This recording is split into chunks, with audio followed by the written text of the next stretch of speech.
Alrighty, we are live. Okay, let's get it. Already know what it is. It's DC Incentives Podcast, and this is our anniversary. We got everyone in the building. We got everyone here, and this was this is the month where this is our first month. This is our anniversary, and Ifa Abeyo, she was our first guest on the podcast. So it's very, very welcoming that she is back on the episode.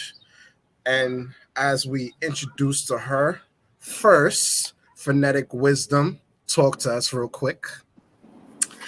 Hey y'all, it's Phonetic Wisdom. I'm a poet, spoken word artist, self-published author, curator, founder of Voices of Black Power for Black women's empowerment, for healing in mind, body, and spirit, as well as a host. So yes, that's me. Let's get it. Nyron, talk to us. I'm Nyron. That's it. Work for the city. I like podcasts, and I'm a part of this podcast. That's all I got. Okay, TC, talk to us. So I'm TC. I've been here, going on. Been here for a year, right? Yeah, for a whole year. Let's get it. Yeah, that's really it. Alright, so we know we gotta do the drum roll like last time we did. You got jokes. Oh man, you know it's a pleasure of you being on this podcast. You know that. Thank you. I am Ifa Abeyo, priestess of Oshun and Ogun, creator of Love Supplies Botanica. It's in mother's hands now for women of domestic violence and brothers coming home from prison. As well as conversations with Ifa Abeyo and the Back Porch Conjure for the podcast. So I'm happy to be here. Let's go. We all are necessary. That's my request. I'm sorry, that's my favorite quote. I am necessary. Because you are. Shout out to the elder. He's no longer here. He was crowned Shango Kabosile for some years, and he shared that with me. So I share it with everyone else now. Let's go. Yeah. Let's go. We are greatness. You are greatness. You are. I'm just a reflection of you all. That's it. That's Oh, it. let's get it. Reflection of Okay. Let's get it. Okay. So today, what we're gonna be talking about Ifa Abeyo. Take us away. Well, I mean, what would we want to talk about? I mean, I got a couple questions. I got a couple questions if I could start. Here we go. All right, come on, Byron. Go ahead. Can you? All right. So I've heard the word Oshun spread around the Black community for a while. Can you explain to me and maybe audience members that are ignorant of the concept of Oshun exactly what it is? Oshun is a deity. She is an Orisha. She is the youngest of the Orishas, to be exact. There are 401 Orishas. I don't understand why everybody only worry about the first 3 or 4. And but she's the Orisha of many things. Most people see her as the Orisha of sweetness, of life, water, sweet waters, children, money. I mean, it's a plethora of things, but she is us and we are she. So, So then what is an Orisha? An Orisha is a deity. So let me break it down as such. Like we have in the Christian community, you have Jesus, God, and the angels, right? Yeah. So the Holy Trinity. So in Yoruba, as well as the Lukumi, you have Olodumare, which is our name for God. And then you have those that come under. Because in reality, as we see it, even though God is not busy, but you don't have to always go to him. You have other ones to go to. So It's something like that. If you want to break it down as such, you know, you get it, or do we got to go a little No, deeper? I'm sure as we explore who you are, we'll get deeper insight into the whole Orisha concept and Yes. Oshun specifically. I just, like for me, like the first time I was ever introduced to Oshun was, I think, Spike Lee. She's Gotta Have It, like the series. Yeah. Yeah. When they went to Puerto Rico, that was the first time Yeah. I ever seen Oshun, and I did a little bit of research, but it's great to talk to somebody that's deep into the culture. Mm-hmm. Yeah, I'm 5 years initiated. When I did y'all, I was when I spoke to him the first time I did his speaking engagement, Diamond, I had just came out from being a Yahoo. That was like 5 years ago. Yeah, on Jamaica Ave. So yeah, I just finished being a Yahoo. So yeah. I mean, questions like That's wonderful. That's wonderful. So let's because I remember in that conversation you wanted to talk about life and spirituality and everything. So give us a recent update on what do you think about what life, present life, and what the future is ahead of us. Okay, so before I get to you, this beautiful sister said she had a question. So go ahead, my All right, go ahead. Nope. I wanted to ask, what was the sign for you to become initiated into the Orisha? Like, what happened that you said, this is where my calling is? I was dying. I was diagnosed with cervical cancer, and they wanted me to get on hospice. And my godmother and all of them was like, let me save your life. My twin, I'm a twin in the religion. So you would call us the Maguas. So my twin and my other god sister came together. They paid $12,600 and American got dollars? crowned $12,600. And me and my twin got crowned together. Yeah. Wow. So I can save my life, so I can be here. Alegua, Mafeda Funa Alegua, Mafeda Funa Orisha saved my life. They said they would heal me and make sure I'm here. And I am here. Beautiful. So that was the sign. Beautiful. Wow. That's deep. Yeah. I was not expecting that at all. That's a lot. Did you have to petition Baba Luaye? No, I didn't. Believe it or not, even though I have to receive him, but I didn't. It was Alegua that stood up and said, I will make sure you're healed from everyone. To open that crossroad for you. Not even to open the crossroad. He just said he would heal me because I give so much love to him. As well as Shango Cabo Sile. So, but yeah. Thanks for sharing. So, I'm glad you're here. So am I. I'm glad that they're here. I'm sitting in the room looking at all of them. So I'm glad that they're here. So yes. And for Egun, I can't ever forget Egun. Egun is another word for ancestors. So if you hear me say it, that's what I'm saying. We say Mafadafun, which is blessings of the highest, to Egun. Bobo Egun is all your ancestors. So, yeah. Any questions so far? Go ahead. I got like tons. I don't know what to jump in or not. Go. Before we finish anything, All right. So when I heard Oshun and when I heard your name, Ifa Abeyo, I know a little bit about the Nigerian culture because my best friend is Nigerian and I have a couple of Nigerian people that are close to me. I initially thought you were Nigerian.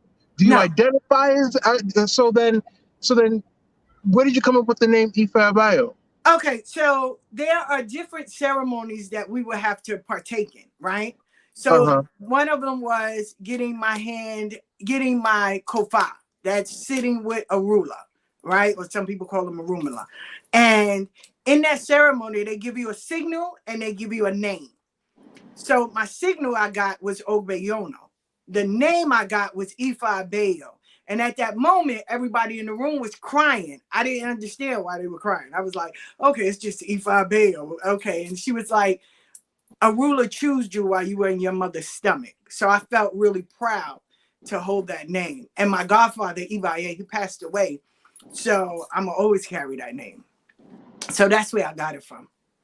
And what's the significance of the name? It means that I was chosen one birth while I was in my mother's stomach. Oh, wow. Yeah. And have you dedicated yourself to learning Yoruba? The language, not too much. Some, but not too much. Like all our songs and our prayers, like the Moyuba and stuff, is all in Yoruba. So you're gonna learn it or learn a little bit, no matter what. It just comes with it. Okay. Yeah. All right, somebody else take it away. Go Else ahead. I'm just going to talk her ear off, I That's promise. okay. That's All what right. I'm here for. I I was forgot. Go ahead. no, Go ahead, well, I Phonetic was Wisdom. thinking I love that that's like what it means. Mm-hmm. So I just wanted to be clear. You're initiated through the Yoruba. No, I'm initiated. Well, you have two sets of Okay. of well, you have a lot of sets of the I ATR, know it's a right? lot. So mine is I come under the Lukumi, right? Okay, yeah. But Criollo. So it's more out of Cuba. Okay. And but my godfather Ifa Atere, he speaks both. He speaks Yoruba, he speaks Spanish. So, he's my godfather in Ifa. Okay. Because I know when it comes to Yoruba, that goes back to Nigeria. But I did hear you say Lukumi, but I couldn't remember Yes. where Lukumi connected back to. Cuba. Okay. So it's all, listen, the Mhm. same way they talk about Cuba and Puerto Rico, it's just two wings on one bird. It's all the same. We still Yeah. have to give respect to our Egons. We have to give respect to Orisha. We have to give respect to our parents. We have to give respect to everyone gets respect. And Mhm. it's the breaking down of us to build us as a complete human being. Iwa like good character. It's your character you're born with. It's your character you're going to die with. So it teaches us, how to help ourselves, our family, and our community, and then the world. Mhm. Yeah. And what was like a profound lesson that you felt like you had to learn in being a child of Oshun? Heavy the head that wears the crown. Everybody loves calling themselves children of Oshun. Oh, and they wear the gold, and you'll see it with all the yellow and all of that. It's funny to me. I think it's beautiful, but it doesn't come without a price. Yeah. Oshun children. I mean, some people call us the yellow people. They be like, oh, they so crazy, they mean, they got anger issues. But at the end of the day, we're children of. So we still bring our own, characteristics and everything. She's our crown and respect to her, always. So yeah, the main lesson is heavy the head that wears that crown. Because it doesn't come without. But yeah, anyway, go ahead. Any other questions? So I forgot my last question, so I'm just going to About freestyle. life. About life. Yeah. So conversation. So the last podcast, I know we talked about healing. We talked about going through life, and we talked about a lot. And I know we went 3 hours. 3 hours? As About you 3 can hours. see, you can see, it's a mental war out here. I mean, people are now, if you get bullied, now it's okay to go shoot up things. It should be safe now. Yeah, back in my day, I've heard of schools being shot up, but supermarkets, hospitals, because the doctor didn't do right for service. I mean, it's scary out there now because people want to be seen, and then you have all these triggers that are coming up. Oh, I wasn't raised right. My parents didn't do this. I didn't get enough love. So it's a lot that's going on, and people are lashing out. And instead of, back in the day, you would sit down and talk. That went out the window now. People are not talking no more. And the Is thing it true? I don't know. I don't know if I necessarily subscribe to that idea that people used to talk back in the day. I'm pretty sure the stereotype was that there were a lot of suppressed feelings and emotions that were expected of the older generations. And I think today might be symptomatic of us reconciling the fact that for the first time, like maybe through social media, maybe through the advent of just more information being pushed out there, that we're confronting the methods on how to deal with these feelings for perhaps the very first time. And we might see an ugly sporadic result, like shootings, result from victimization from years ago. Well, that's just my perspective on it. And that's okay. We all have it. But the era that I came from, right? I'm 50 something years old. The era I came from, we would sit down and talk. Back in the Really? day, there wasn't no jumping. You would put my father and them used to make my brothers and them, if they had a disagreement, you put your boxing gloves on and you take it to the street, one-on-one, right? Get it out. And then you shook hands like men and you moved on. That was it. Yeah. But did they do everything they could? Well, at that moment, what they worked with, they had to make the best out of what they had. Mm-hmm. Remember, those times back there were different. It was safer to walk through the streets. If you were in South Jamaica and Queens, the drug dealers in them, they would throw money out to the kids if you had good grades. They would take the moms to Red Lobster on the bus. Those days ain't happening no more. Did we glorify the drug dealers? Yeah, we did. We did. Can't lie. We did. Did we glorify the prostitutes? Yes. My best friend TC was a prostitute. During the night, she was 15 years old. But during the day, she went to school. Was it bad? Was it good? No. But what we had to work with back then, we had no choice. Real talk. We didn't have no choice. Yeah, but that's what I'm talking about. Even those examples. I mean, instead of communicating with your feelings through verbal communication, the communication stemmed from violence, right? Like you guys have to literally fight it out and then shake your hands as men. What gets resolved with that? Well, back then, right? Coming from that era, back then it was, if you were angry or whatever, you fought it out, because it's either you fight out in front of adults or you could get hurt. Like my friends would jump your friends.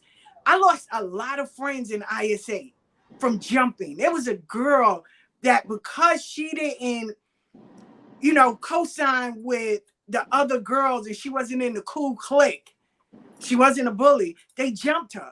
But it was back then where now they call it a whole new different supermarket, but it was Met's and it was Key Food. So she ran into the supermarket and hoping that she would be safe. They cut her up. She died. So a mother lost her child. So what do parents have to deal with? My kids getting jumped out in the street, or you fight in a circle where we're all here and you fight one-on-one. So that's what I'm saying. The things that they were against, was it right? No, not all the time. That's true.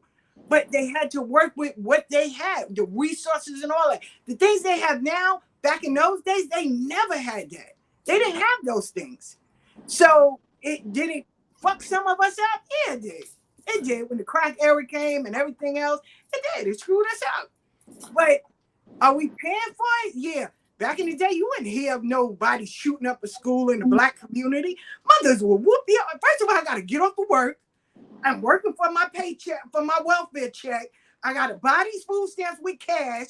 You going to go to school and act a fool? What? They would tear you up. Ain't nobody bringing no guns or nothing at the school to shoot it up because you didn't like me. We played the dozens back in the day. We talked about your mama, your grandmother, your gay brother. We didn't care. It was nothing off limit. But we didn't have to worry about bullies or anything like that. This era, no. Everything is triggered. You got to be careful of what you say. All of that now. It's instead of using your voice, now it's either you're canceled or I'm gonna shoot you. That's the only two things: cancel or shoot. But take a pick.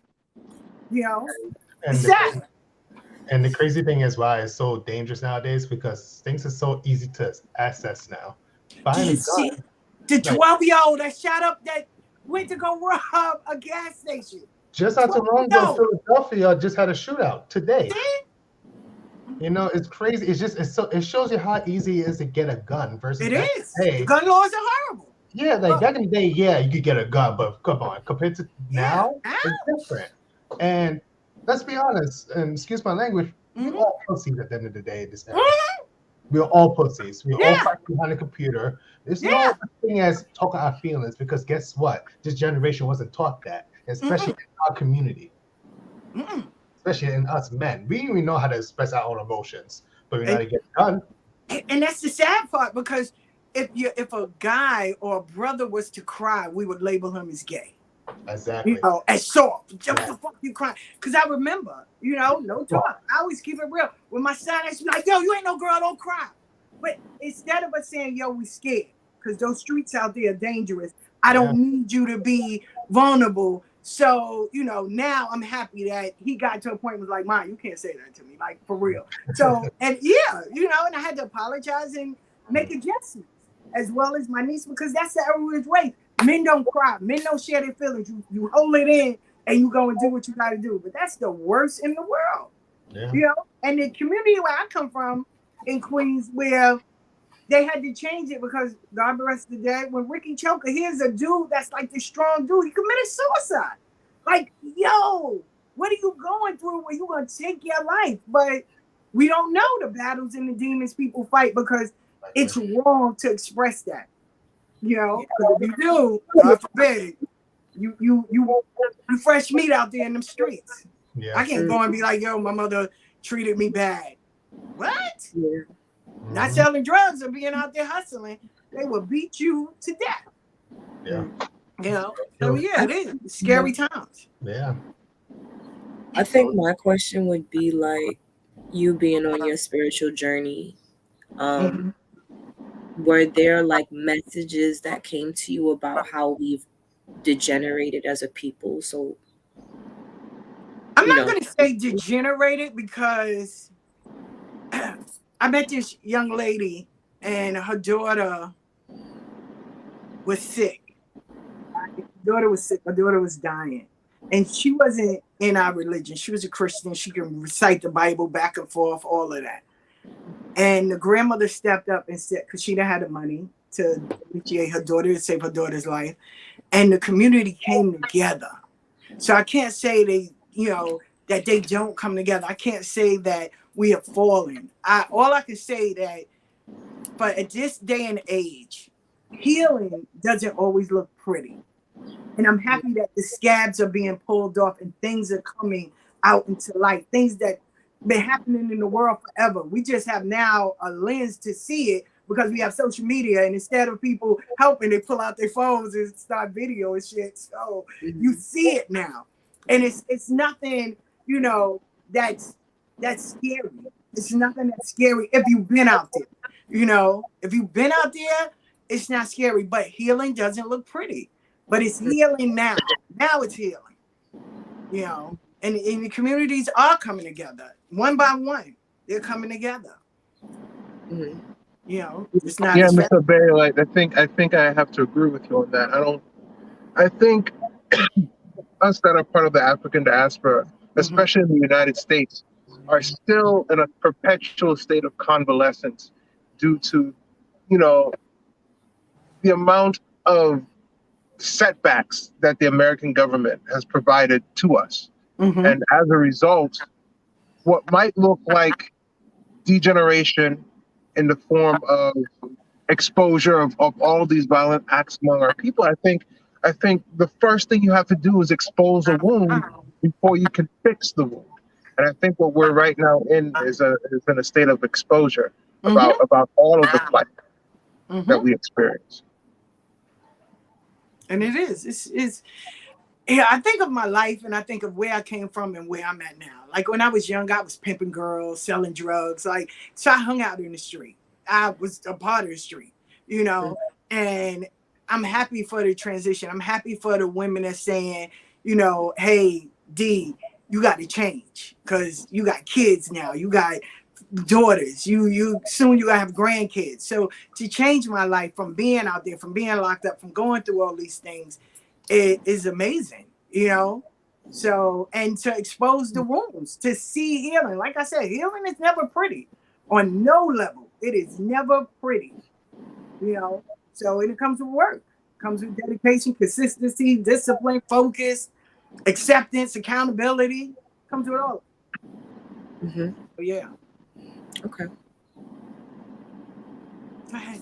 All right, that's what it's all about. All right, so I remember in the last podcast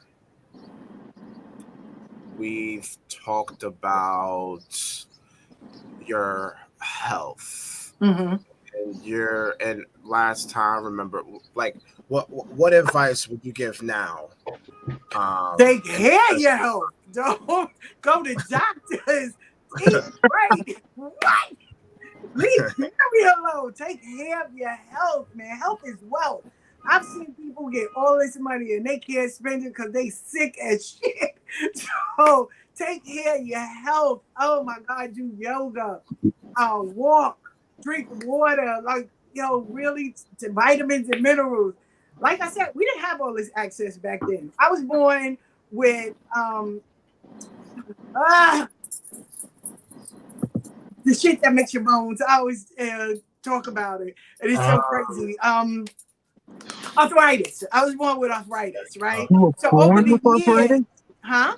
You were born with it? Yeah, Yeah, it's a possibility. The same way you could yeah, be born with diabetes. yeah. Yeah. I was born with it. Oh, I think we lost. Oh, Nope, you we're will. here. We're here. Yeah, you will. Back then, they didn't have all of the things they have now. So over the years, me hanging out, partying, and all of that, your bones start degenerating too. And look at the schools. They tell us the basic thing is to drinking milk and eating fruit. Milk is killing us. It's pulse. It's not good It's for not us. made for us. It's not. So. Yeah, and they didn't know. They really did not know. They really did not know. They didn't have a clue. So, by all means, take care of your health is wealth. Health and peace is the new wealth right now in the world. For real. It's worth more than money. So as somebody that follows Oshun, do you have any sort of strict dietary codes that sort of perpetuate the Yeah. ideas of health? But we call them taboos, right? We call them taboos. Okay. And it is things that you can't do. So I can't drink coffee. Really? I know, right? I said the same. I mean, I don't care about Yeah, coffee, like, but I did read a bit about it. God. I think I read pumpkin was a thing that y'all. Oh no, she didn't take pumpkin away from me. God bless her. Okay. It was Sean Goat. God will see you later. Took pumpkin. Okay. Away. Is it coffee or anything caffeine related? Caffeine related and coffee. I was so hurt. Oh my Like, God. even like green Everybody in tea? the room was crying with me. It was so, oh my God. So even the green tea you can't drink? No, I drink green tea, but decaffeinated. Oh, Okay. So yeah. Okay. And what's the reason for the caffeine? Well, one is it makes you jittery, so it's not healthy for you. And then, to be honest, I was drinking like 14 cups of coffee a day. I'm sorry, you said 14? Wow. Oshun saved you. So She saved your nervous system. She did what? But I would drink and I'm talking about big cups. I didn't drink. I was drinking big cups. Super size. So I would go into the bodegas and they had the big styrofoam cups that you could get like juice. It was full of coffee. Oh, wow. And I could drink coffee at night and still go to sleep and everything. So yeah, they took it away. They took that away. They took away heads and tails. So anything that have a head on, anything that got a tail on, I can't eat. Like the good part of the hero bread, that first one, I can't eat that. I was like, what? I can't eat watermelon. I ain't care. I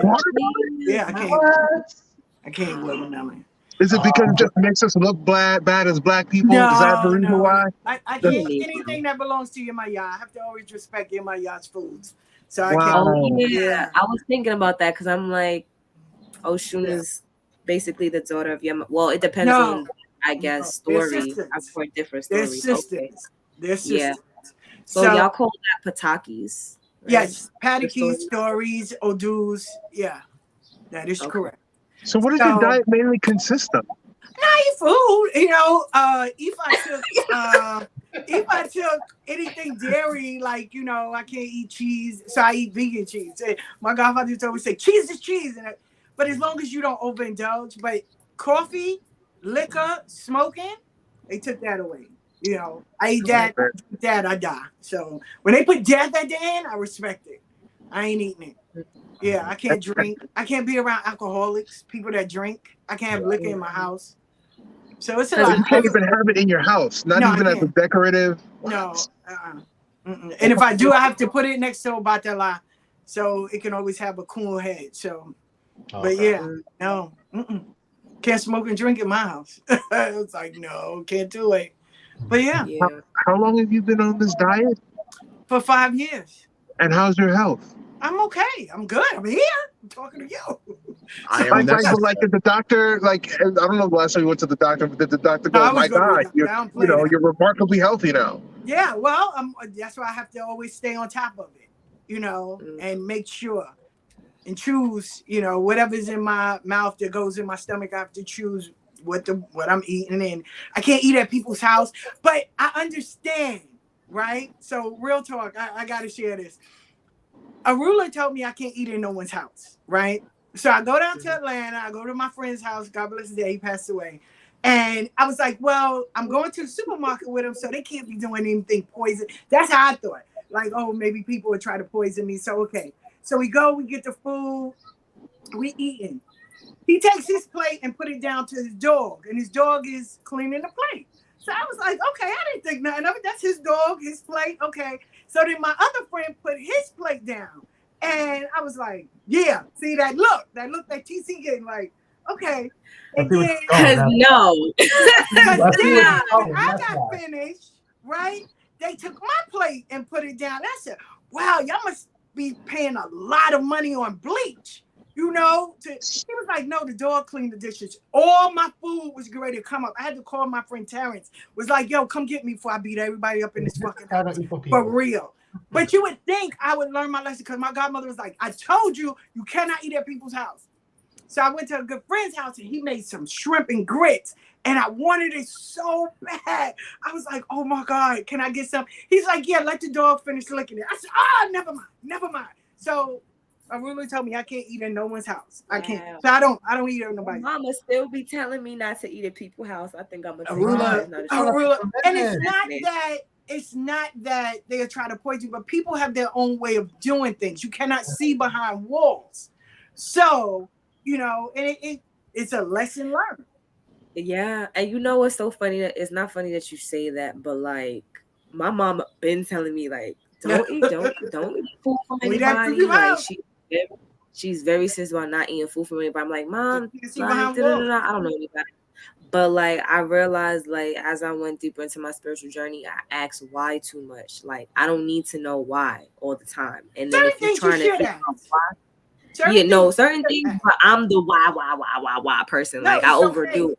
I tell my guys, so it's like ask, because especially I wasn't raised in this religion. I wasn't raised in this culture.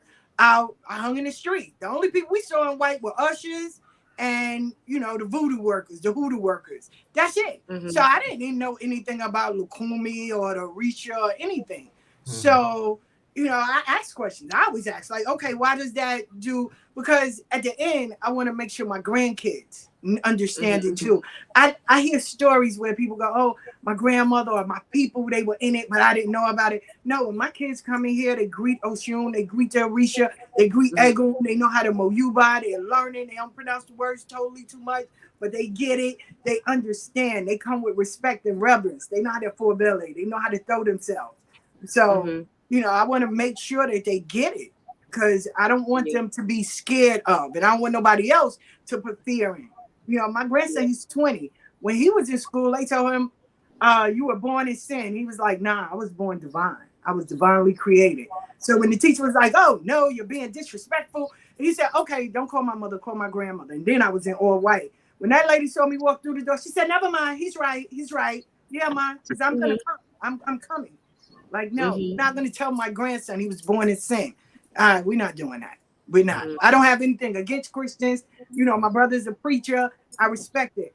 But what we're not going to do is sit here and just annihilate or erase our history. We're not going to do that. No. Yeah. No, I agree with the need to ask questions for knowledge. But for me, I want to know too much sometimes. And I know I can't know everything. So I think for me, it's about a matter of just having faith. When I get a message, trust the message and you will see why. Because in all time, things will be revealed. But for me, that's why I said, like, I'm too why. Because I was the kid, like, I want to know the answer to everything. Tell me everything. My godmother and me used to always say, I will tell you what, the only thing I tell my god kids, I'm not going to tell you of the ceremony. But I'm going to teach you about Egun, Orisha, going to let you know what's a Babalao, what's an Oluo, who is a Oriate, who's a Oba, who's a Olarisha, you know. So I'm going to teach you these things so you'll know and how to greet people, you know, when you see a Santera or you see a priestess or priestess, you know, in the Lukumi way, you say Benicion, they return with Santo. So it's a greeting of, and they know when they go into people's houses, have a skirt, you know, and be respectful. So it is. It's a lot that goes with it, but it's cool. Yeah. It's cool. But definitely ask questions because you won't know. I come from a teacher house, so you better ask questions because they sure gonna quiz you in the end. And you be sitting there like, I ask all questions. Trust me, I ask all questions. I'm one of those. I would ask all. Yeah, that's important. That's important. What I had wanted to ask was, did you ever learn, or did it come to you that the cervical cancer was also a byproduct of the way you was living in the streets? Because I know you said at one point, you know, you picked women, and cervical cancer and I thought about that. I lived it up. I partied. I did all that. So, you know, I couldn't complain. I was just, there's a certain part of the ceremony where you pray for what you want. And everybody was sitting there and it was like, yo, I want this, I want that. I was like, shit, at the end of the day. But I said it in my head. I was like, I just want to live to see my grandkids grow up, to see them have functioning lives. And when I sat on the mat, Allegro, I said, I'm going to heal you of everything that is wrong with you. And everybody in the room started crying. So I didn't voice it. You know, I said it in my head. So it was all of my doing. But I'm grateful that they decided that I was somebody to save. So I'm here. Yeah. So, yeah. Okay. What you got now, Ron? Because I know you got something. I know you got something. Look, let me just get to it because I love that look. That look be like, you know, you Nairon's going to ask you a million questions. That's okay. That's okay. That look. Your face tells everything. Oh my God, your face tells everything. It does.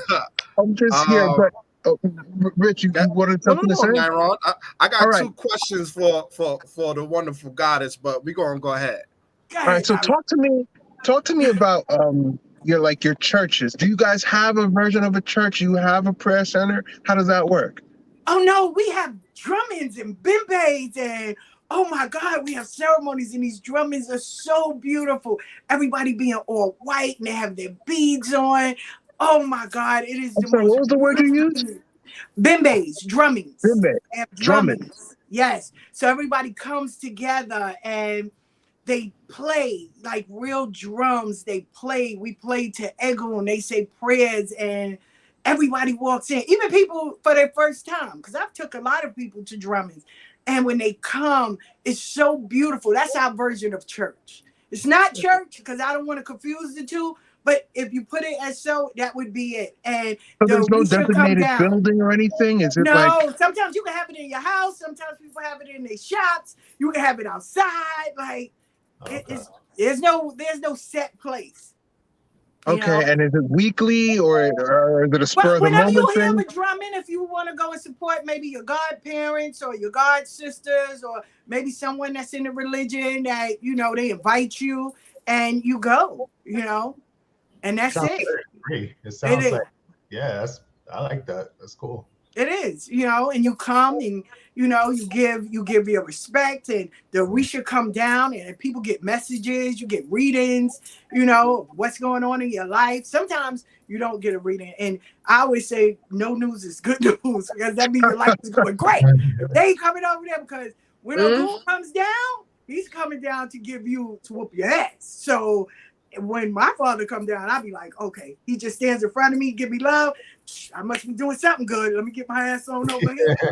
For real, because when he come down, it's so funny because people be scattering. It's like turning on light and the roaches be leaving. You be like, what the fuck? They be like, oh, goon's down. So, you know, and they come down. They come down on their children or they say horses or, you know, the people that they chose. And it's very beautiful. It's scary to some because I've had a lot of people go, oh, yeah, I seen it on Facebook. I seen it on YouTube. I'm going to go. So I had this one brother, I took him. Because when I was getting initiated, I couldn't explain it to him. So I told him, I said, when I finish and the next drumming, I'll take you. So there was a person being initiated, and their crown was Yemaya, and I took him, and he was so scared he went home and clammed in bed because that energy is so overwhelming. It is different. It it is, you can't even express it. Like it is. When I took my god sister the first time, she was like, "Can we go?" I said, "Girl, I ain't bring you nowhere so you can get hurt. Come on." And it's overwhelming, but it's beautiful. It's different. It's a different energy. It's a different vibe, but it's all love. It is all love. Can you imagine a whole bunch of people of different races, different ethnics, everything, and they're just there on one accord to give respect and honor to whoever the drumming is for. So yeah, it is. It's beautiful. So you said different races. You mean you don't have to be black to be part of Not at Oshun? all. Not at What? all. Not at all. A ruler went all over the world. Over in China, there's a Yoruba house. When I was getting initiated, I was out in the street, and when you go outside, you have to have a chaperone. So I had my friend whenever I went to Whole Foods out in the city, and this guy, he was Hindu, and he was like, "Yeah, whoa," and I was like, "Oh, okay." It was like, I will. And he was like, Mefeta Funa Legua. He was the child of a Legua. I saw a white girl, Becky, with the long hair. She was the child of Oshun. Because people were in the store and it was like, okay, it is somebody else in all white. And when the guy was like, I guess you looking for her. And I was like, yeah, whoa. She was like, yeah, whoa. And I was like, your crown? She was like, Oshun. I was like, Mefeta Funa. So, they come from all over. There's no, Arula welcomes everybody to the mat. Arisha, I can't say who Arisha to choose. We're all born with our guardian. So it's not just for one person, even though all the races feel it just belongs to them. Yeah. Hmm. But everybody's welcome at the mat. I did not know that. I Yeah. did not know that. That would be so strange to see. Why? I don't know. I mean, it's. I think it just stems from my internal desire to see a religion that's African in its totality, something that is just specifically for us. But But I it is for us, but it's for everyone. Arula didn't like even when Arula's brother was looking for help and he was gay and they turned him away. Arula told everyone, you can't turn anyone away from the mat. If they're coming for help, you have to help them. Ego, all of that other stuff, you got to put that to the side. They need help. So we call ourselves priestesses, healers, teachers, and all of that. It's so sad. This is the sad part of this. We want to heal the world, but we won't heal the very family members that we got in front of us. We won't talk to our mama, our cousins, our uncles. We won't heal them, but we want to go outside and heal the world. We want to heal everybody, but the world should start with your very family. That's your world when you're born in. So, but we won't do that. And then we exclude everybody out. Oh, you're not the right color. There's a house that's in North Carolina where they do the bag test. If you are darker than the bag, you can't get initiated in their house. That's some shit. That's horrible. If you don't have a college degree, you can't be in their IFA house. So it's sad because that's not how it is. I had a Luo, Babalao, tell me, I don't read anyone that ever been to jail. I said, come on, son, let's go. He said, what? I said, well, I've been to jail, so you can't help me. Bye. And it's sad because you shouldn't turn anyone away. If I'm seeking help, now you're gonna put these stigmas on me, or you're gonna put all of these different taboos and all of this to tell me you can't help me because I'm a female, because I'm black, because I'm gay, or because I'm straight, because I shot somebody, because I sold drugs. No, you can't do that. Yeah. That you can't do. But people do it. Yeah. People do it.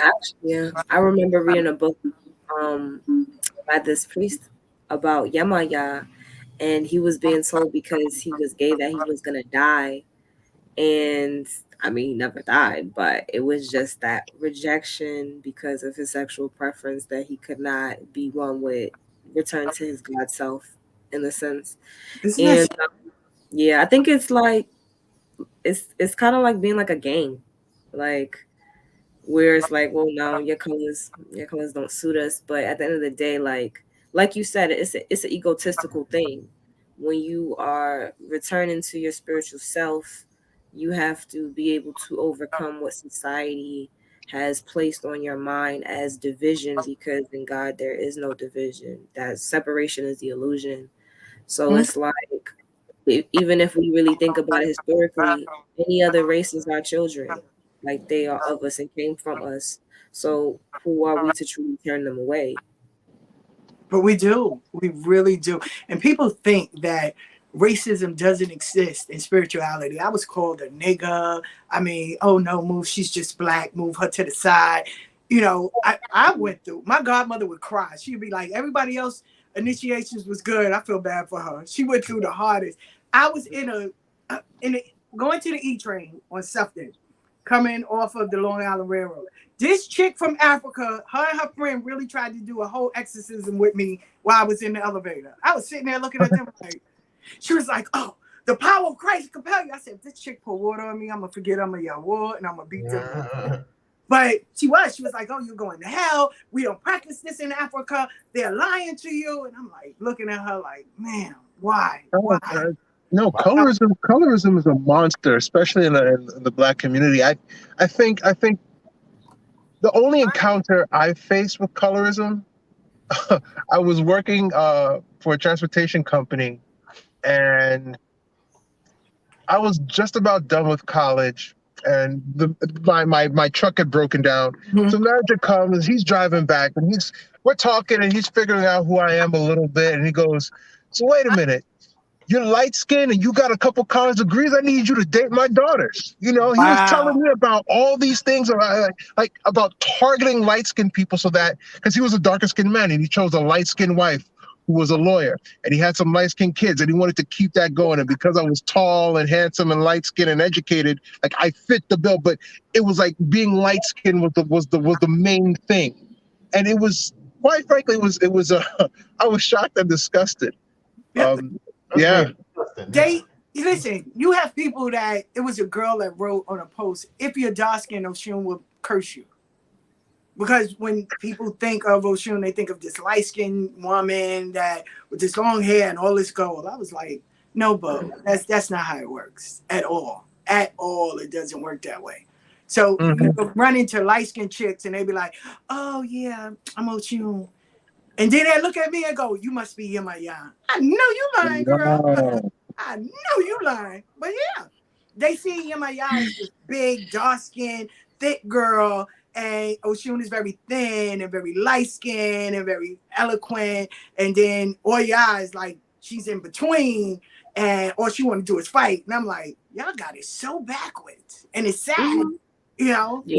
It broke my heart, because this was a dark skinned, you relatively handsome man. He could have gotten anybody, but he had it warped in his head that he had to have a light skinned wife, and his children have to have light skinned husbands. And it was I wept internally when he dropped me off, because how many people think like that? You know what I mean? Yeah. A lot. Believe it or not, a lot.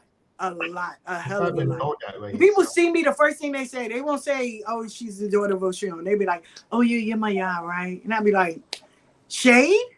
For real? Are you really gonna come for me? Because you don't want to come for me." Like, There's a lot of shadiness in the spiritual community. It is. It It's really pretty is. sad. It But is. we also have to remember, like, Black, especially Africa, that's where the colonization started. Yes. So, Yes. that's where the brainwashing was incepted. You So, see where they bleach their skin. yeah, overstanding, like, they were taught to hate themselves first, because the colonizer understood that's the motherland, that's where it originates. So if we can get them, then we already got everybody else. You also get a lot with Jamaicans too. Yeah, yeah. Oh yeah, my mother is still. She probably still gonna tell me just out the stomach. Dominicans too. And even when I went over to Haiti, they had, like, the colorism is so sad over there, because you'll have beautiful Haitian women and they'll come over here and be like, "No, I'm Dominican." "No, you're not. You Haitian. Why you hating your color?" You know? Well, that has a long history in and of itself with Daniel Trujillo. Mm-hmm. No, I'm sorry. I think I cut somebody off. What were you saying, Miss Wisdom? I think we started talking at the same time. It's like a delay. Oh, okay. But, no, I was just saying, like, it's even crazier that it's one island and then it was split by Yeah. who fought Yeah. to Yeah. devise these people against each other, and y'all are the same people. Yeah, it's so true. So Can't. it's just, you know, they understood divide and conquer, and Mm-hmm. They had really it really down to a science. about that. Yeah, And they they really use learned. the things that we assumed, because you got to remember, people of color, we are so forgiving. We are so welcoming. We imagine if we really did want to seek revenge and do them like they do us. It'd be a slaughter. It would be horrible, But instead, we'll forgive. We are the most forgiving race in the fucking world. We will. We will forgive. Listen, people still listen to R. Kelly. They still do all of that. Like, I mean, I don't know. I don't want to go down that road. listen, I don't know. this is But no. Real talk. I remember when I was playing, right? I was playing R. Kelly. So my niece goes, "You listen to R. Kelly?" I said, "When you go to school, do you still sing the Star Spangled Banner?" She said, "Yeah." I said, "I rest my case. Because if you could still do all of that and still go on, then you should not." R. Kelly didn't even get close to half of the shit that man did. So It's a hell let's of an be argument. honest. It's a Let's hell That of be is an an honest. argument. argument. That is. So if you still are singing all those things and still saluting that goddamn flag, then my father was more. So we didn't have no other choice but to learn who we were when we were young. So I grew up in y'all say dysfunctional, I say a very colorful household. Here my mother's from Amen, Louisiana, the little voodoo beachy lady. And here my father is a Moore from Asheville, North Carolina. So we had a whole new different upbringing. We couldn't even stand up and salute the flag. We had to sit down. We couldn't even be a part of February for Black History Month. My father would go off. What? You a part of what? And we'd be like, yeah, we want to be. No, sit down. So we had to be quiet in February. So yeah, we grew up in a colorful house. In a real quiet in February now. People like, you're not gonna post nothing. I said I'm black all day, every day. What's the point? But it's true.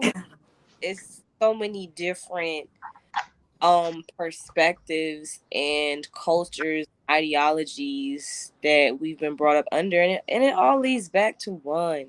So just being able to have that understanding of reality, like, Listen, I got a 0 in school when Roots came out. oh boy. My father said, "You will not," because we had to do a paper on it. I couldn't do one. So my teacher, she was like upset. He said, "My daughter is not going to write about a white man's history." They sat there and got on me. "No, you cannot do that. You have to let her study and she'll get in, she's going to fail." My father said, "She'll take that failure. She's not writing a white man history." It is years later that now they found out that Alex Haley had shit to do with it. That was that white man story that he put out there. And I was like, I should go back and find my goddamn teacher and tell her, "You owe me a you owe me a grade." I should beat her up. She should. She owe me. The Board of Education owe me a check. I always say that. Y'all owe me a check.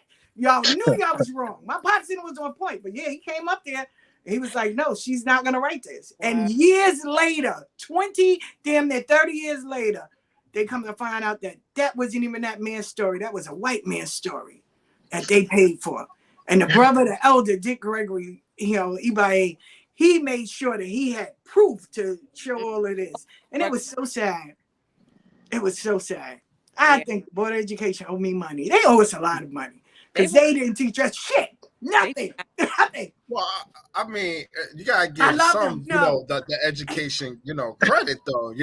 They taught us math, they taught us reading, they taught us, and then they taught when it came down to our history, was the one in charge of it. All we knew was he did the peanut and Martin Luther King said a great speech. That's it.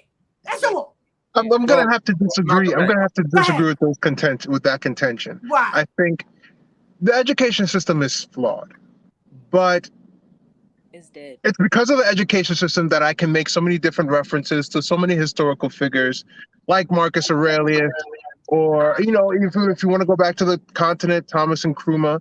I think relatively, I'm a pretty well-spoken man, and I credit the education system for that. Hell, I'm damn near bilingual, and The reason why my foundation for Spanish is so strong is because of what I learned through the educational system. I'm not going to deny that it's flawed, but if you take advantage of it, it does have some No, benefits. it does. Let me correct that part because they gave you access to things that we weren't having access to, especially in the Black communities. Our libraries was limited. We didn't have a lot of books and things like that that you can get when you were in school, especially in college. Because when I used to go up to Hunter and hang out with people, never was a student. Nobody never knew. I love Dr. Gerald Deeds for just sitting there saying, Donna, you know you guys don't belong here. That's okay. But the books that they had access to, I would have never had that ever in a million years. But I also made my best money in college. So, I also use that for because I used to always no for real. And it's sad because even to like not change the subject, but to prepare people for life, parents do not really prepare their children for college, especially children of color. I make my best money in colleges because these young girls and these young guys would go there and they're not used to living on their own. Oh man, I made a lot of money. I did. No shade. No shade. Because everybody wanted to be a part of something. Even when I went down to Atlanta and we opened up a smoke shop, all we had to do was go up to the colleges and get the popular kids and let them smoke hookah. And everybody else started smoking hookah. I was like, okay. But that's how, and Billy and me used to be like, yo, why are we going to college? Because we're going to make the most money off of this right here. And it is, because they don't prepare them. Not everybody. Some kids, yeah, but not everybody. Not everybody. Education is selective history, okay. Shout out to Aquarius Queen. Yeah. Of what the education system in America teaches selective American history. Wow. Ma'am. And what they want to claim are facts. It's up to us to learn about our history and pass it down. Mhm. My elders never gave me any information about where I come from. School taught me more than what my family would. Wow. Yeah. Wow. Yeah. And Yeah. it's like, ugh. Because what did they learn? Remember, there was a point in history where it was illegal for them to read. And Yes. so they had to learn in secrecy. And like, yeah, the educational system, I feel like the only reason we were able to learn and gather information was because our own willpower. Mm-hmm. Yeah. Because I never, like you said, people were shaming you for not reading Roots. I have Roots and I still never read it. And sometimes I don't understand why I'm not interested in stuff. But I feel like my spirit just know like something's not right there. But then it's like this social pressure. Like, how do you not know that? Why don't you know that? And then when you go further back in history, you realize that was a farce created by the Caucasians to trick us out of the reality of our history. And then when we take the time to really realize how far back history goes that they would never teach us, you realize that you ain't even learning 1% of what's real for you as a melanated being. So it's just like the only value that I feel education ever gave to me is the ability to connect the dots on my own accord because I was always self-taught. Once I credit my parents for giving me a computer when I was like 7 or 8. I was any little thing. I didn't have to ask because I'm a Google. And back then I felt like it was even the information was a bit more pure because it wasn't as much censorship.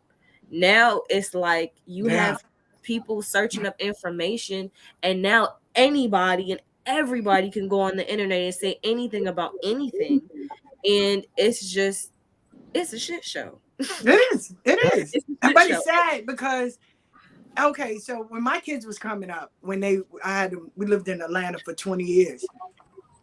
It's still I still have to stand on that. I love you putting, but the education really is it's limited because they even had book burnings. I was like, who the fuck does that? Where my kids and them, they had burnt the books of Harry Potter in them because it wasn't right. It wasn't, So yeah, and these was teachers. So part of it, yeah, they're lie about white history. Yeah. Well, now, did you know they took Black history out of schools? Now I went to Barnes and Nobles, and you have the African American section. Now they changed it. It's is it not now? the African American. It is world population. And I'm sitting there like, are y'all serious? That's Especially so in the South. healthy. Especially in the South. Yeah, They they took trying it out. There's no more African American in the South. Like, Well, no. I come from a philosophy, especially understanding history. I come from a philosophy that since the Industrial Revolution, societally, we've gone on an upward trajectory. It's not always perfect. You might have an era of Reconstruction and then the rise of the KKK, but overall, we're in a state of upward trajectory. Mm-hmm. And I see that even in the educational system because of the installation of philosophies like critical race theories into public education systems. And you're going to see a rise and a fight against that. But the fact that we now have this concept of critical race theory that we want to instill to our public education system is a sign of progress. I also believe that because of the internet, we have access to more real and honest information that goes beyond the textbooks that were formulated before the internet had its prominence. And a prime example of that is the Tulsa, Oklahoma City bombings Mm-hmm. from the 1920s.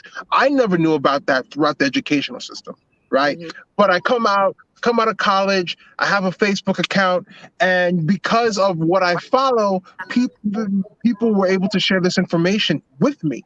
And now there are people 10, 15 years younger than me, maybe even 20 years younger than me, that now have access to information beyond their textbooks about something as significant as the Oklahoma City bombings. And I think that's just a sign of progress. Again, the educational system is flawed, but I think it's over time it'll get better Yeah, because we everything have has to access to more improve and information. evolve.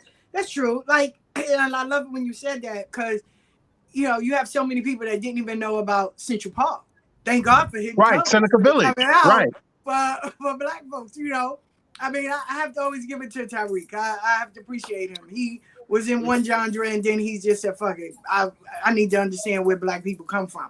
Yeah. So and people go to Central Park, and they didn't teach that in school.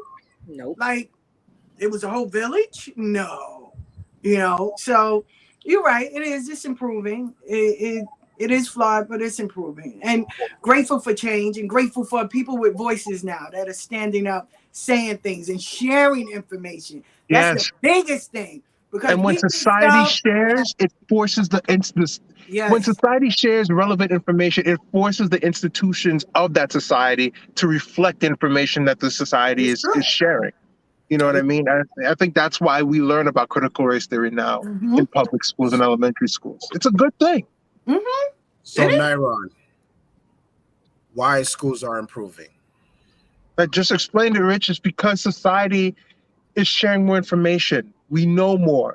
And because we know more, our institutions are going to reflect the knowledge that we've incurred on Let's our hope. own.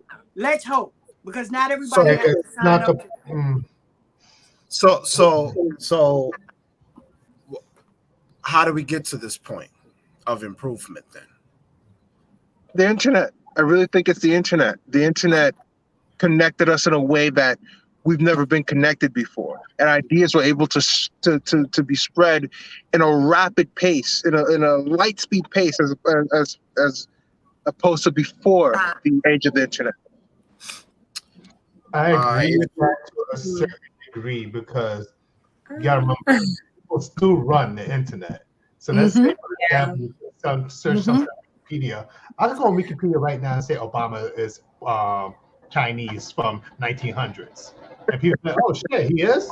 Like Yeah, that's the it's hard to believe everything is on curse of the internet. And also, too, one of the main issues why the education is shit because a lot of textbooks and all that stuff come from guess what state? One of the most racist states out there, Texas. Yeah, that's true. Right That's in very, our very true. right about our facts, telling us that hey, Martin Luther King said this and that. Meanwhile, they don't know shit. Yeah, they always harp back on that Martin Luther King quote. What is it? It's better to be judged by the content of your skin than the color. It's better judge me by the content of my character, not the color of my skin. It's something you see in the Southern Belt all the time. Yeah. But Well, but my mhm. contention is in the progressive states that we have in the United States, especially along the coastlines. You'll see this progress in education, and I think, unfortunately, red states are going to be the ones to slowly catch up to the truth. But eventually, I think we're going to get to a more honest space about who we are as Americans and what our history, you know, resulted in us being today. Hopefully. Hopefully. Yeah. Yeah, Yeah. I mean, There's hope. I'm an optimist. I'm an there's optimist. always hope. Understand. Seeing the Yeah. glass half Oh, full no, and You half have empty. to have hope to live in this society. You have to have hope for me Yeah. because Look what's it's happening now. it could get real ratchet. I think it's just about the desire to know and to find that information. And honestly, the most powerful information is going to be in books. That's why they were book burnings to begin with. They started with us. That's why they started smashing statutes that represented and had the characteristics of us. Because if we continue to look outside of the marginalized information that they're providing to us, we would see the clues and we would get the message that we are a people of a higher calling.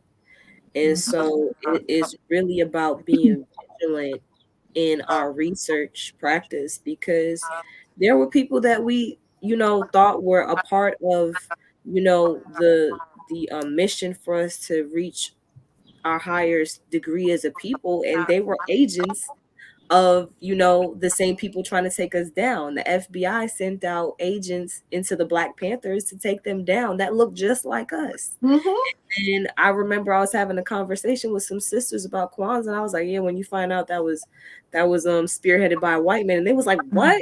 And they were all and they hadn't heard that yet.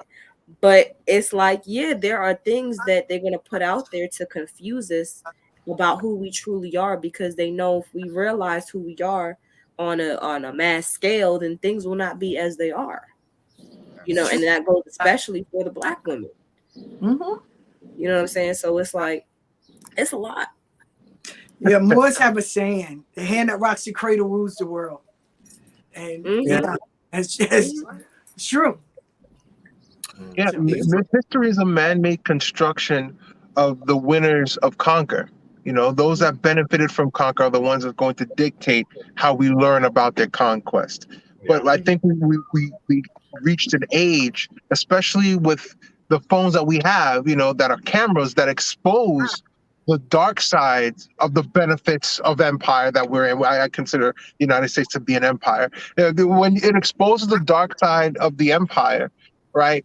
Where you have the George Floyds of the world, where you have, KKK members marching in the streets, when you have the exposure of Southern statues by Black conscious Americans that look at these Confederate statues and see the evil that it represents, it starts to create a snowball effect where people learn about these things. And when they learn about these things, they spread the knowledge. And when they spread the knowledge, society has to react. Yeah, their time is up. Yeah, because we've been turning a blind eye for too long. So now it's in our face. You can't ignore it now. It's in our face.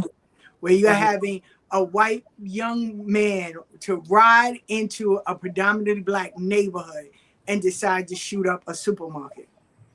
You can't hide that no more. Go ahead. So there was a question in the comment. I believe it was for you. When we do learn about negative things that happen in Black history, does it retract us and trigger us when similar things happen in current times? I believe so. It does. I mean, look, and the sad part is this young man drove the day before to check out the supermarket.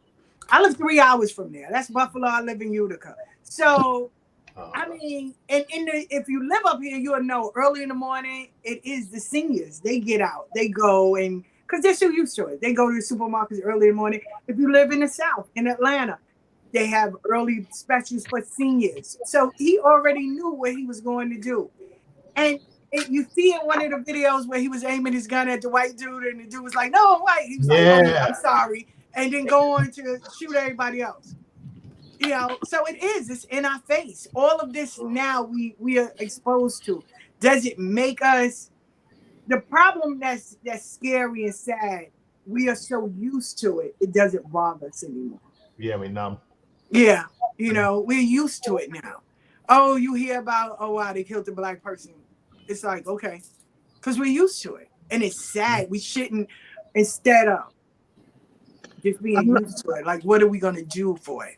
I don't think we're used to it. I have to disagree with you on that too because Ah, of the last 2 or 3 years, especially with the exposure of George Floyd and how that caused a huge uprising amongst the masses. We're black, white, Asian, whatever.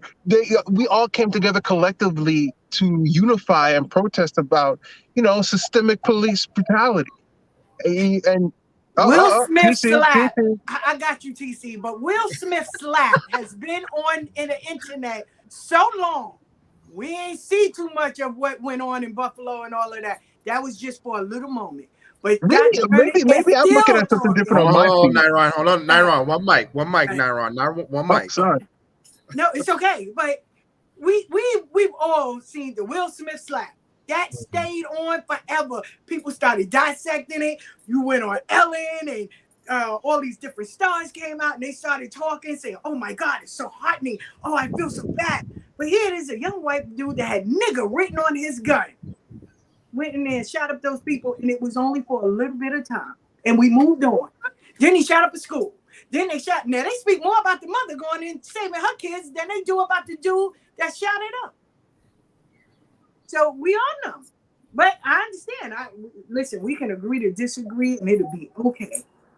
But okay, I'm sorry, TC. Go ahead. There's no problem. The reason why I'm gonna counter that because one, when George Floyd and all that stuff happening, we was on lockdown. We had nothing else better to do. First off, and also too, it wasn't just our voices. It's some other people of different cultures say, "Oh shit, that happened to you guys? My bad, I didn't know this." So obviously the whole world's gonna be awoke to that situation. And two, like even before George Floyd, look at Trayvon Martin. He's one of the best examples. The homeboy was walking in the street with a bag of Skittles and a hoodie on his head. Got shot. Guess what his killer is right now? Chilling. Doing interviews. I'm sorry. He's like a celebrity. Zimmerman's like a celebrity. Kill a fat kid. I'm sorry, he's still alive. Yeah. Yes. Oh, he's selling merchandise from that murder that he committed for hundreds of thousands That of was dollars. years ago. He's That's making years ago. bank off of that. He's paid. Yeah. Like we I are hear you. numb to this.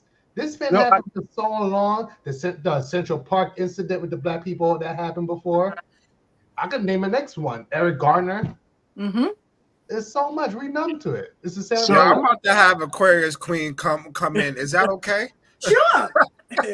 Sure. I wanted to make a She's statement. chatting right Go ahead. now. Yeah. all right, She actually just said it. Can you bring up the comment again? Because this is exactly what I was thinking about. Okay, no problem. There's a focus that so she said they do make sure that we know about these things through social media. So just having the understanding that the news networks are controlled by a select few that you could probably count on your hand. So if they have that control, the real question is, why are they showing us this? It's not because they care about us. It's not because they're concerned about our welfare and our well-being and they want the world to know that Black people are victimized, but it's also a re-triggering. And I think she said something about that previously. So when you kind of understand epigenetics and how your ancestors' DNA, you take on their DNA, and so you also hold their memories within you, you do get triggered. But also understanding that because those who are in rule of the world lack melanin which has the ability to process all things, whether it's positive or negative, that is why our emotions, that's why we feel things to a certain degree. So when you're not a being who can even tap into that energy and you need the energy, when you need the energy, you trigger the people who are going to give you the energy and then you harness the energy for whatever you want to do. So it's a lot of different things that we truly don't even understand when we're being used to have rituals so that the same people who are dead beings in the society can still build in the society. They cannot build anything without us because they do not have the component to, I guess we can say, manifest or create. Because like you said, Abeyo, we are the most than people on the planet. If these people had came to us and asked us to help them build a society, we would have done it. But they chose rape. They chose to steal. They chose deception. They chose trickery. So it just goes to show that that is their nature. So what is the trickery behind showing us images such as a white man going into a supermarket and pointing at a white man, and the white man says, "Oh, I'm white." So you don't have eyes to see that he's white. So you're a blind terrorist, because that Mhm. how did you saw black people but you couldn't see he was white. So he had to say on camera, "Oh, I'm white." It sounds staged. I'm Mhm. No, keeping for it real. because that makes no sense to me. You saw niggas, but you didn't see the white person, and the white person had to say, "Oh, I'm white." Trigger. It's pure trigonometry. Hey, sorry If to I cut you can make off. a word for it. Hey, good So question. it's just like, let's be aware of what we are observing, because anything we take into our eyes, anything we put into our mouth, anything we allow into our spirits, it can take over us. Mhm. You know, it can take over us. And so it's like, I feel like it is, once we realize and come to terms with the fact that the media is controlled, and that it's with an intention, and that we have become desensitized, Mhm. because that's what the video games are about. You playing video games, you shooting people, you think nothing of it. It's normal to some degree. So there is a desensitization because it happens so perpetually, and we feel helpless as a people to that. But Marcus Garvey was trying to get us to realize that we were the only people without a nation. If you go to Mhm. the Asians and they need to militarize, they have one. If you go to the whites and they need to militarize, they have one. We're the only people that do not have that capacity to protect ourselves. And so, yeah, it's one of those things where it's like, it seems like we're not doing anything, but we don't have the military science to understand what needs to be done as a collective. And that's what Mhm. 19 talks about. So yeah, it's a lot of things that we were educated, but it wasn't for us to really protect and provide for ourselves. We were a self-sustaining people at one point, and now we're relying on the same system that kills us. Yeah, because they taught us that not to be entrepreneurs, but to work for other people, to Yeah. be at hand, to do all of that. You know. Hmm. So It's all so mental brainwashing. Mhm. I'd like to respond to both TC and Miss Wisdom. TC first.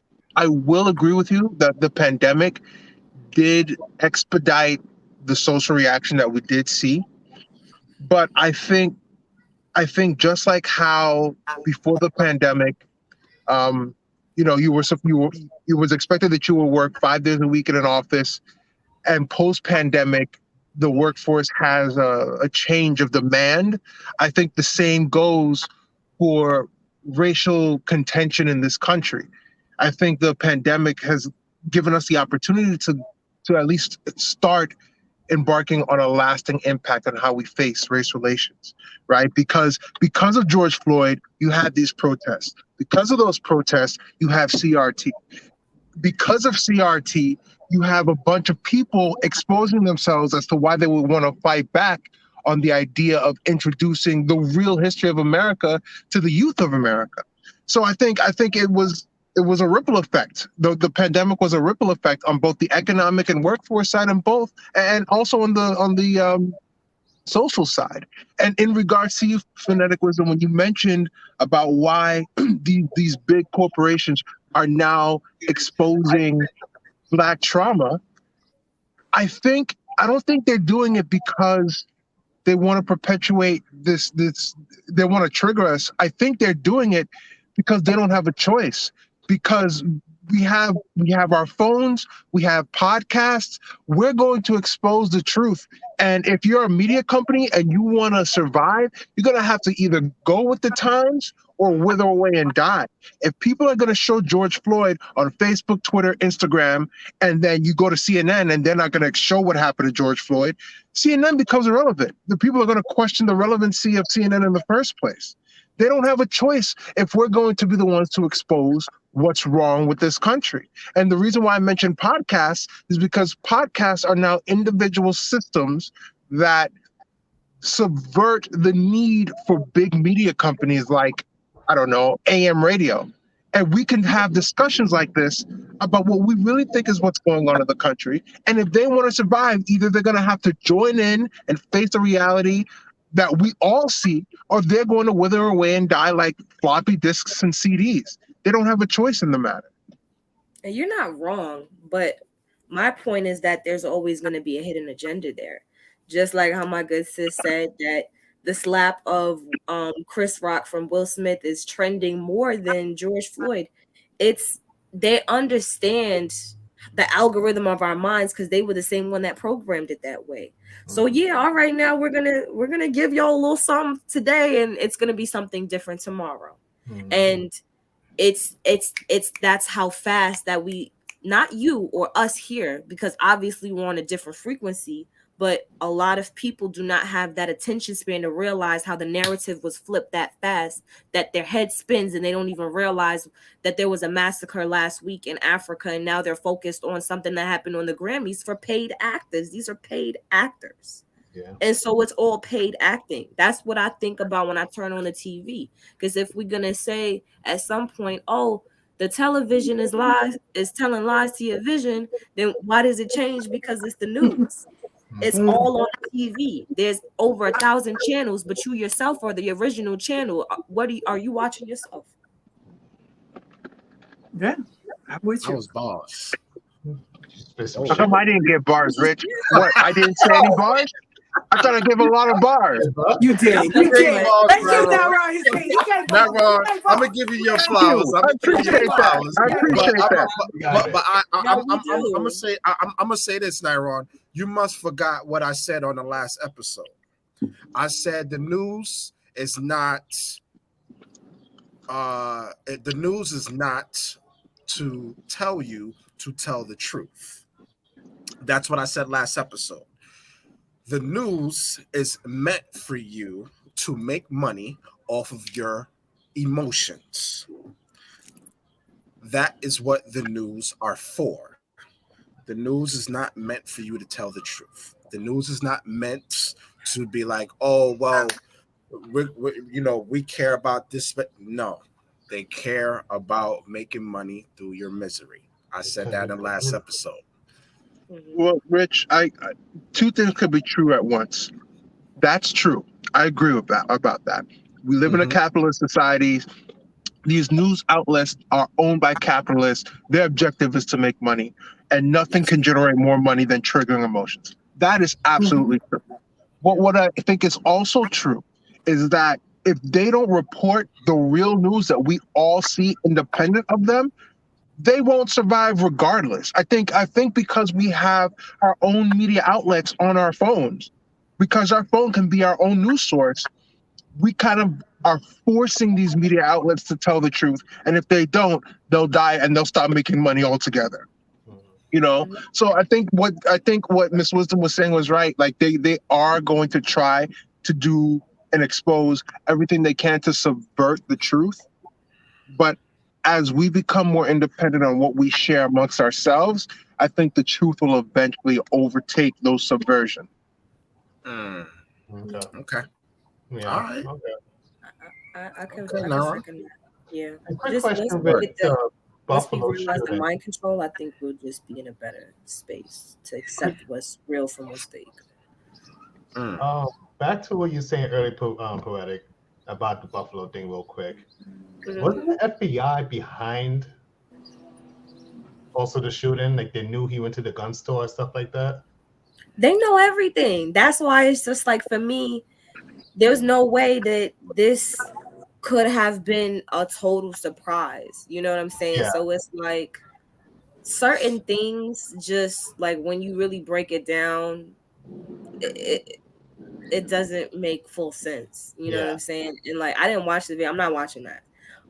But my kids did talk about it because I work with kids in the high school, and it was something that was on their heart. So, we spoke about it, and the kids did say like, yeah, he was wearing the camera. It's like, you was wearing the camera like it's a video game. That's how it sounded. It looked like Call of Duty. I'm not gonna lie to you. But he wrote everything out. Yeah. He said it. And it was planned. It's premeditated. And then he was also a part of all these groups. So you know, even the young dude that shot up the elementary school, he was writing people saying, this is what I'm going to do. And this is, you know, to the young girl and all of that. So, and Yeah. yeah, because the FBI agent, he was the one that talked to the dude that was in Buffalo. So, I mean, we also have to be mindful of where our kids are getting information, where they're going, how influence. It's all about likes. So now you got to think of the ripple effect of the copycat, because this guy got all this exposure and this one got all this exposure. So now what's next? You see the pattern. You had the supermarket, the school, the hospital. So it's like a Don't pattern. forget the subway also that has Yeah, the subway. You Yeah. know, That's which terrible. that didn't even get a long airplay. Once again, Will Smith slap around the world. Yeah. After that dude got arrested, that was it. That was Yeah, it. Let's What's go. going on with him? Yeah. And like, Wait. and then the crazy part, all the cameras was broke. Serious? What? It's terrible. And it does inspire other people to be just destructive. It inspires destruction. Look at today. And why is nobody going on the news giving affirmations? Like, No, why aren't we having a that doesn't meditation sound. session? That doesn't sound. And You know now, what I'm saying? now Like, you have oh, to think about the summer. The summer, now you have to think about a lot of programs got cut. A lot of people are still scared of monkeypox. Now you got Legionnaire disease in the Bronx. I mean, like all these things are happening. So what are you gonna do with your kids this summer? Parents still got to go to work. yeah. You know, they're so And fast. it's They don't even try to solve the issue. They just tell you like, hey, we got bulletproof backpacks. They're on sale now. Buy some. Yeah, They're and, making money off it's just it's crazy. It's amazing how many times they try to pretend that they're offering a solution, and it's really a 360 because it takes you Gas, back to exactly where you was at. gas is getting ready to be $6. I felt robbed. I told my parents I got robbed at the gas station because why did I put $80 in my Yes, tank and it wasn't even It's full? true. Yo, talk to him. Every California, time you they make come me up with a think. fake war, the gas price go up. There you go. Look, and we had this conversation, and it was like, you know, what are you gonna say or do for Ukraine? I said, listen, no shade, but screw Ukraine. What are we doing here? What is going on here? No, I'm sorry. How do you send billions of dollars over there and we're suffering here? Yes. You know, the amount of money that they gave to Ukraine could fix homelessness in the United States. You ever see And I Philly? feel like that's another part of the mind trick for us to not help ourselves or to search within ourselves, but to always be putting outward. And just the realizing, you know, more and more that America, the corporation that it is, it's always putting everything out. We have to go help. We have to go help. We haven't helped ourselves. And it even goes back to the spiritual aspect that we have a fear of going inside of ourselves to see ourselves and to see what is truly there that needs to be rectified, but always on this external factor. And it's one big It's mind. that. It's a big mind game. The reality is when you said for spirituality, because for a year and 7 days we don't look in mirrors. We have to go internally and see our beauty. So there's no makeup being done. You can't put none of that on. You just natural, regular. You know, and I remember seeing Diamond Cash when I was in all white. Like you can't look in mirrors. You can't put on makeup. You can't put on smell good stuff. You got to just wash up and just be you. Throw on all the white. And when I say all white, everything white. You got to sleep in white. You have to sleep on white. Everything is white. You can't get your hair done. Everything is covered. Everything is, you know, if you have a watch, it better be white. Everything must be white. So now you have to look in yourself. And that's when you see who you are, you know, the beauty of within. You know, so it's a lot, but it is scary. These I'm not gonna say scary times. Like I said, healing is not pretty. Hopefully we can say that these are the healing times, but we just got to get through the ugly. Go ahead, baby. So there's a question for you.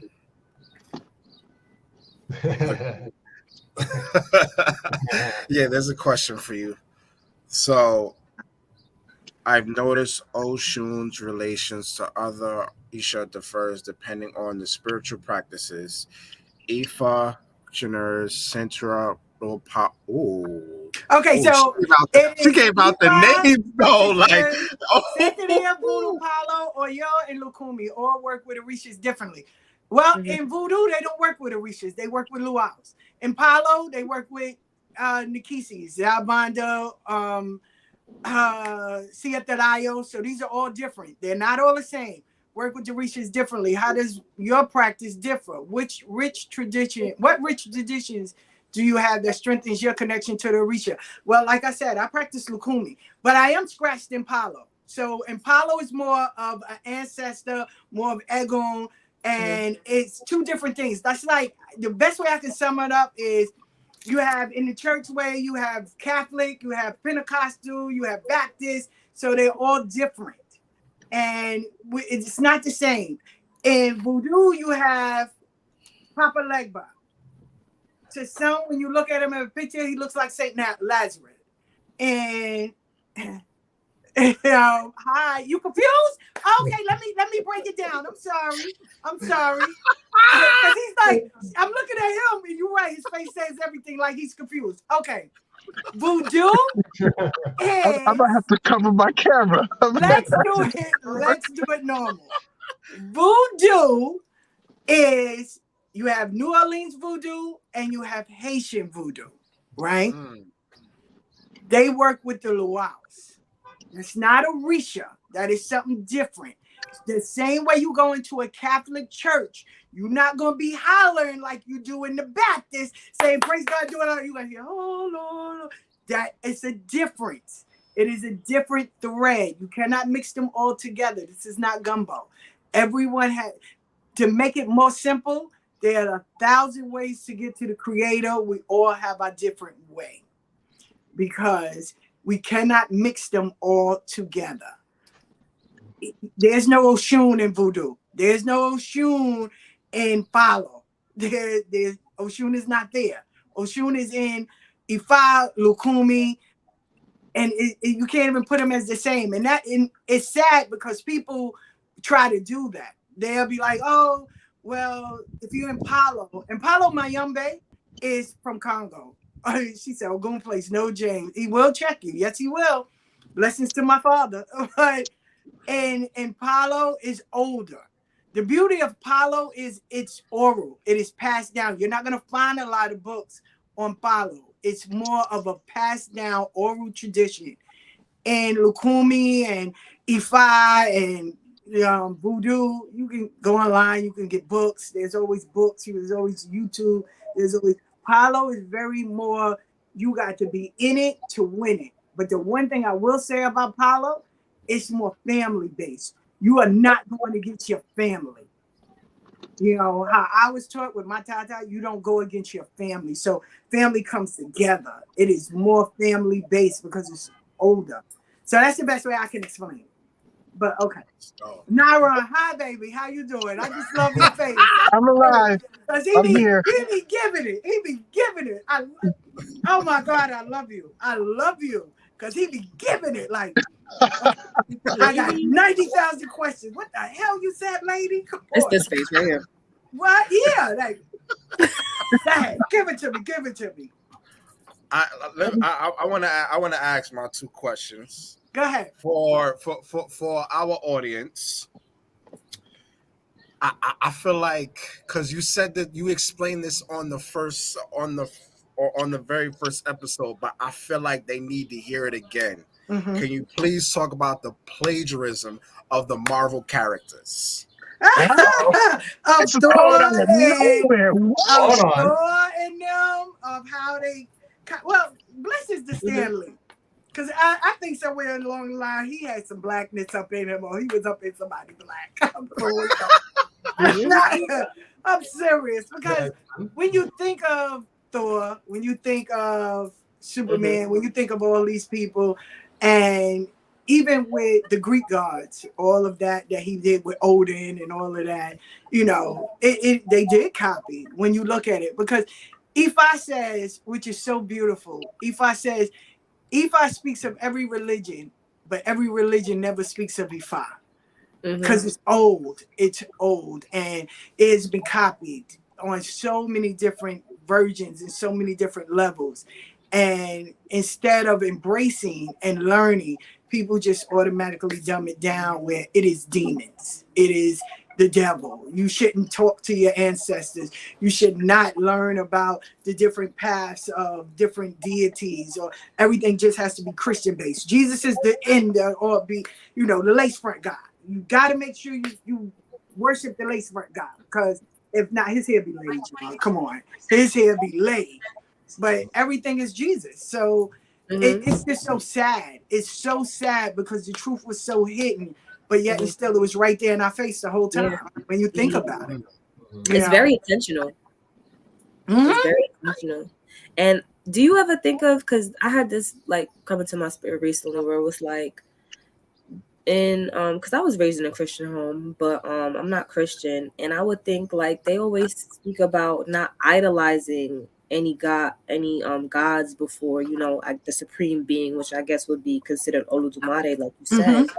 But I'm like, then why is all the focus on Jesus? Is that not a form of idolatry? Because there were so many other, I guess you could say, characters in the story that contributed different, aspects or characteristics to what we all need to, abide to as people of a high spiritual calling that are necessary. But the focus was always on Jesus, whose name could be Horus, or Well, first of or all, there was no J's back then. So, exactly. So it's so, like, and I'm not gonna go too crazy, but just the change of the names. And when you go back, like Jesus is also Zeus. mhm.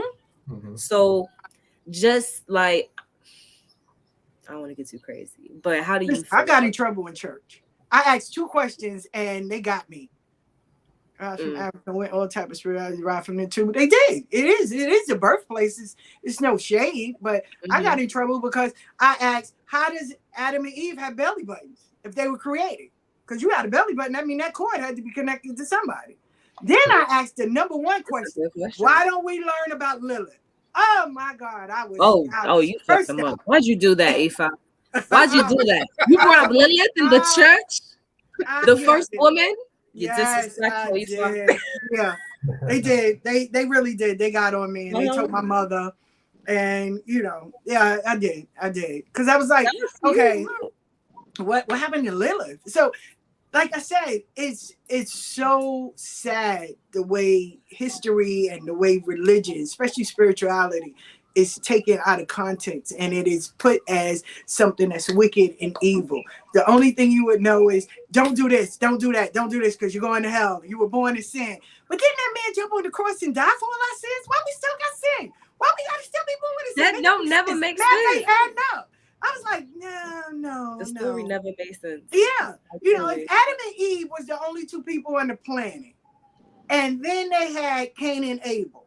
Cain killed Abel, and he went out and married somebody. Where all these other people come from? Because Mhm. in school they taught me 1+1 is 2, and then you add 2 more, that's 4. You take away 1, that's 3. Well, Mhm. you get away. So the math wasn't adding up. So that's why I always stayed in trouble. I did. I stayed in trouble because nobody Yeah. could explain it at all. At all. They would sit there and say, because when you ask questions, the first thing they tell you, shh, you don't question God. Which God? Why? But see, and that's another thing. And Who's God?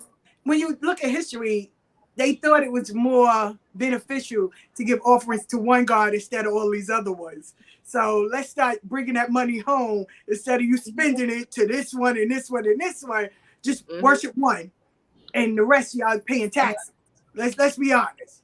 And then you serve a jealous God. So that must mean that there's more than one. If this is the Olokun jealous. is, yeah, that's true. See, so and it was Mhm. right there in plain sight. See, that's crazy. Oludumare and Olokun described as that's true. That's true. And Mhm. matter of fact, because I'm sitting right here next to Olokun. So, and in certain parts they see him as a woman, and in certain parts they see him as a man. But it all depends on the house that you come. Olokun, so because I'm looking at Nairon, so I Mhm. love you. Olokun is an Orisha, but Mhm. a Orisha that's very old and lives in the bottom of the ocean.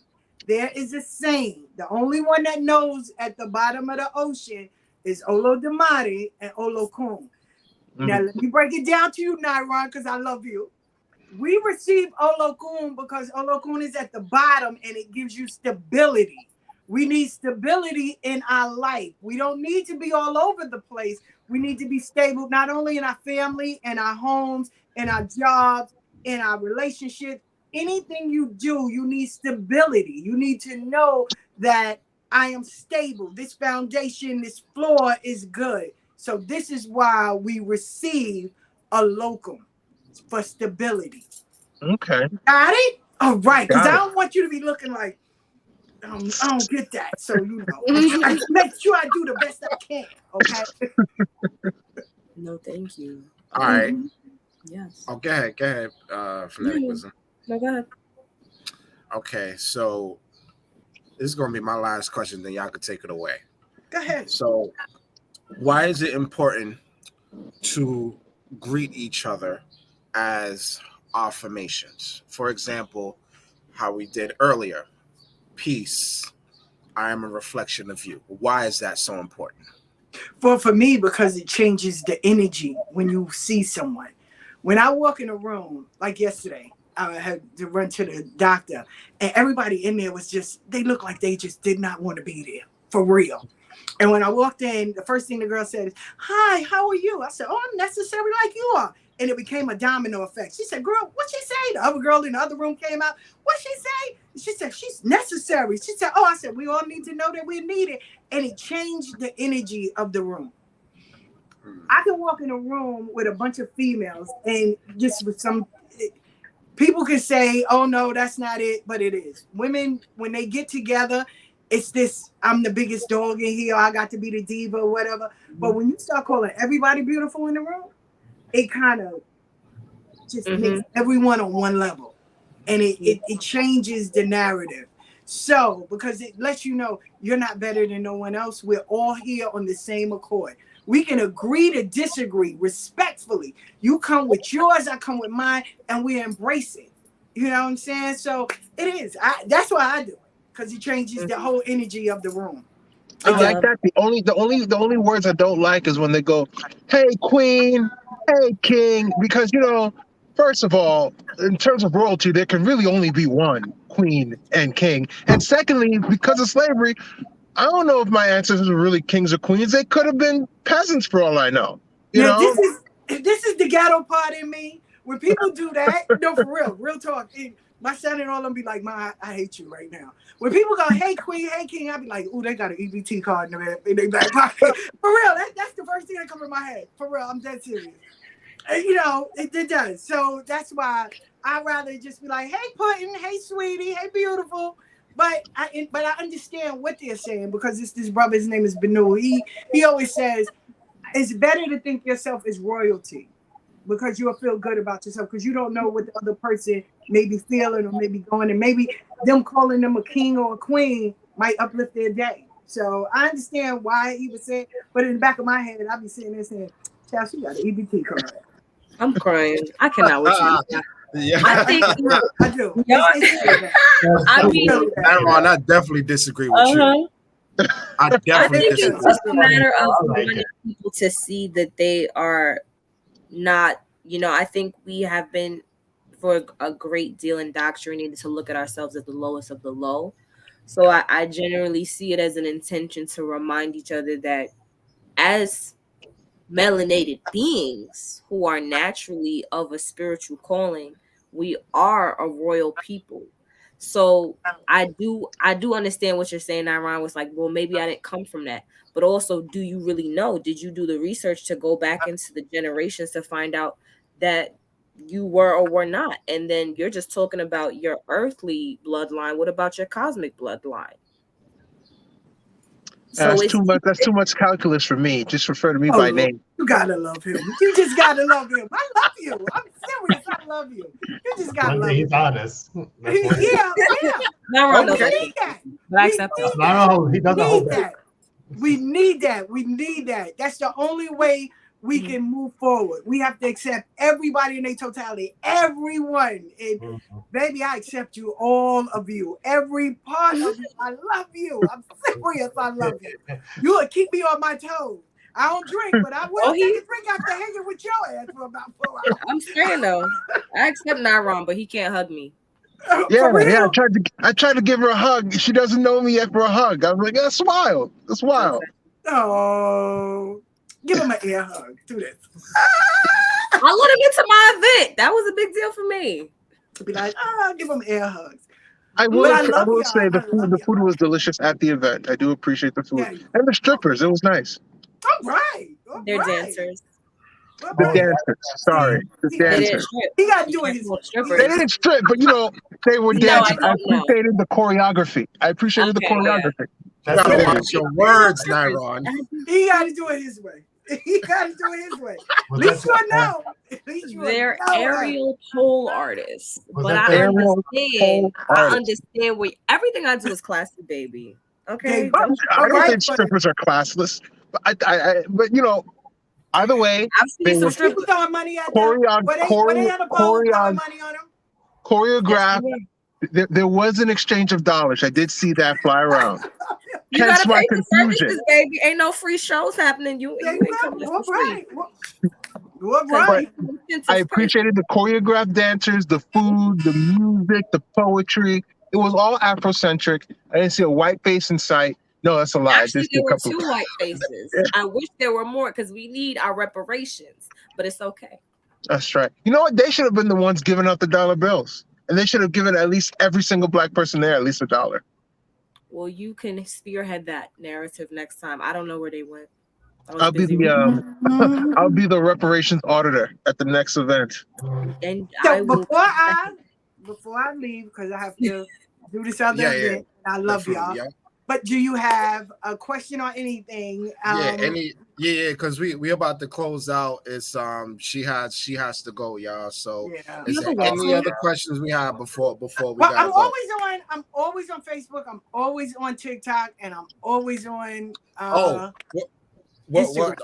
can they reach you? Facebook, Instagram. Facebook is Abeyo, Instagram is Abeyo53. TikTok is Abeyo. On Fridays, I do gather around the table at night at 9:00. We talk of spirituality. Conversations with Abeyo is always on Fridays now as well, on TikTok and Instagram now, because on Facebook sometimes they want to put me in jail. I stay in Facebook jail. No, I do. Because I'm not the one to keep quiet. Like now, I'm ready to go over to Facebook because I do Sunday's Best. And Sunday's Best is giving a platform to up-and-coming readers, up-and-coming spiritualists. So I give them that. I share my platform with them. And they don't pay or anything. They just get out, do free readings for people. So you get in the comments, you ask a question, they read you. So, and it opens them up. It also, kind of take away their fear. So, and I love making sure everyone gets to sit at the round table and eat. It's not just me. So, because I'm not for everybody. Trust me on that. Oh, definitely. But I love y'all, and y'all can always find me. I'm always on some social media platform. Definitely. But I will be taking a hiatus because I'm going to enjoy this summer. I am going. Live life. I'll be in Detroit next week teaching. And I go all over and teach. I'll be in North Carolina. I'll be in Atlanta. Hopefully, if my sister get all the paperwork together, we'll be in Africa. So, I do go out and teach spirituality. I don't teach about Orisha, but I do teach spirituality. More hoodoo and root work. So I do teach that. But I love y'all. Thank you. I love you too. Definitely. Yeah, any final all thoughts, love, man. Any final thoughts? Many loves returned. Huh? I said many loves returned. Well, listen, y'all. Rich, you go first. No. My final thought before I leave is love each other. Like, first love yourself, though. Because love stands for lots of vital energy. And as long as you have it, everybody else can have it. So definitely, remember that. Love stands for lots of vital energy. As long as you got it, everybody else will have it. But I love y'all. Y'all be Let's good. go. Thank you. Let's go. Let's go. You see what I mean? Yeah, she had to go, y'all. So Yeah. that's the conclusion of the podcast. Thank you, y'all.